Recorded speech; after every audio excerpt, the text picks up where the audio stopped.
Hello guys, welcome to my channel. Like and subscribe. ನಾನು ನಿಮಗೆ ಇವತ್ತು ಟೊಮೆಟೊ ಇಲ್ಲದೆ ಎಗ್ ಗ್ರೇವಿ ಹೇಗೆ ಮಾಡೋದಂತ ಹೇಳಿಕೊಡ್ತಾ ಇದ್ದೀನಿ. ಮೊದಲು ಮೊಟ್ಟೆಗಳನ್ನೆಲ್ಲ ಬೇಯಿಸ್ಲಿಕ್ಕಿಡುವ. ಒಂದು ಪಾತ್ರೆ ತಗೊಂಡು ಅದಕ್ಕೆ ಮೊಟ್ಟೆ ಹಾಕಿ, ನೀರು ಹಾಕಿ ಮತ್ತು ಉಪ್ಪು ಹಾಕಿ ಗ್ಯಾಸ್ ಸ್ಟವ್ ಮೇಲೆ ಇಡಿ. ಅದು ಚೆನ್ನಾಗಿ ಬೇಯಿಸಿದ ನಂತರ ಅದನ್ನು ಮುಚ್ಚಿ ಮತ್ತು ಗ್ಯಾಸ್ ಸ್ಟವನ್ನು ಲೋ ಫ್ಲೇಮಲ್ಲಿ ಇಟ್ಟು 5 ನಿಮಿಷ ತನಕ ಬೇಯಿಸಬೇಕು. ನೋಡಿ, ಬೇಯಿಸಿ ಆಯಿತು. ಇನ್ನು ಅದರ ಸಿಪ್ಪೆಗಳನ್ನೆಲ್ಲ ತೆಗೆಯುವ. ಈ ಡಿಶ್ ಟೊಮೆಟೊ ಎಲ್ಲ ಯಾರು ತಿನ್ನೋದಿಲ್ಲ ನೋಡಿ, ಅವರಿಗೆಲ್ಲ ಮಾಡಿಕೊಡ್ಬೋದು. ಸಿಪ್ಪೆ ಎಲ್ಲ ತೆಗೆದಾಯಿತು. ಮೊಟ್ಟೆಯನ್ನು 2 ಭಾಗ ಮಾಡಿ, 4 ನೀರುಳ್ಳಿಯನ್ನು ಕಟ್ ಮಾಡಿ, ಕೊತ್ತಂಬರಿ ಸೊಪ್ಪನ್ನು ಕಟ್ ಮಾಡಿ, ಹುಣಸೆ ಹುಳಿಯನ್ನು ಇಷ್ಟು ತಗೊಳ್ಳಿ. ಅದನ್ನು ನೀರಿನಲ್ಲಿ ಚೆನ್ನಾಗಿ ನೆನೆಸಿ ಅದನ್ನು ಮಿಕ್ಸ್ ಮಾಡಿ. ನಮಗೆ ಆ ಸಿಪ್ಪೆ ಎಲ್ಲ ಬೇಡ, ಖಾಲಿ ಆ ನೀರು ಇದ್ದರೆ ಸಾಕು.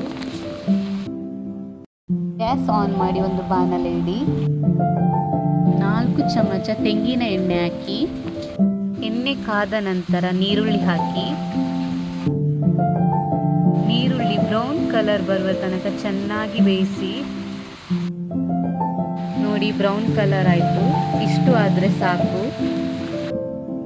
ಇನ್ನು ನೆನೆಸಿಟ್ಟ ಹುಣಸೆ ರಸವನ್ನು ಇದಕ್ಕೆ ಹಾಕಿ, ಅರಶಿನ ಹುಡಿ, ಖಾರದ ಹುಡಿ, ಪೆಪ್ಪರ್ ಪೌಡರ್ 2 ಚಮಚ ಹಾಕಿ ಚೆನ್ನಾಗಿ ಮಿಕ್ಸ್ ಮಾಡಿ. ಇನ್ನು ಇದಕ್ಕೆ ಎಗ್ ಮಸಾಲ 2 ಚಮಚ ಹಾಕಿ, ರುಚಿಗೆ ತಕ್ಕಷ್ಟು ಉಪ್ಪು ಹಾಕಿ ಇದನ್ನು ಚೆನ್ನಾಗಿ ಮಿಕ್ಸ್ ಮಾಡಿ. ಇದು ಗ್ರೇವಿ ಆಗಲಿಕ್ಕೆ ಸ್ವಲ್ಪ ನೀರು ಹಾಕ್ಕೊಳ್ಳಿ. ನಿಮಗೆ ಗ್ರೇವಿ ಬೇಕಾದರೆ ಸ್ವಲ್ಪ ಜಾಸ್ತಿಯೂ ನೀರು ಹಾಕ್ಕೊಳ್ಬೋದು. ನಿಮ್ಮ ಇಷ್ಟ ಪ್ರಕಾರ ಮಾಡಿಕೊಳ್ಳಿ. ನೋಡಿ, ಗ್ರೇವಿ ಈಗ ಚೆನ್ನಾಗಿ ಬೇಯಿತು. ಇನ್ನು ಕಟ್ ಮಾಡಿರುವಂಥ ಮೊಟ್ಟೆಯನ್ನು ಹಾಕಿ. ನೋಡಿ, ಈ ಡಿಶ್ ಮಳೆಗಾಲದಲ್ಲೆಲ್ಲ ಮಾಡಿ ತಿಂದರೆ ತುಂಬ ಸೂಪರ್ ಆಗಿರುತ್ತೆ. ಏಕೆಂದರೆ ಇದು ತುಂಬ ಸ್ಪೈಸಿ ಆಗಿರುತ್ತೆ, ಹಾಗೆ ಚೆನ್ನಾಗಿರುತ್ತೆ. ನೀವು ಒಮ್ಮೆ ಮನೆಯಲ್ಲಿ ಟ್ರೈ ಮಾಡಿಕೊಳ್ಳಿ. ಮೊಟ್ಟೆ ಎಲ್ಲ ಹಾಕಿ ಆಯಿತು.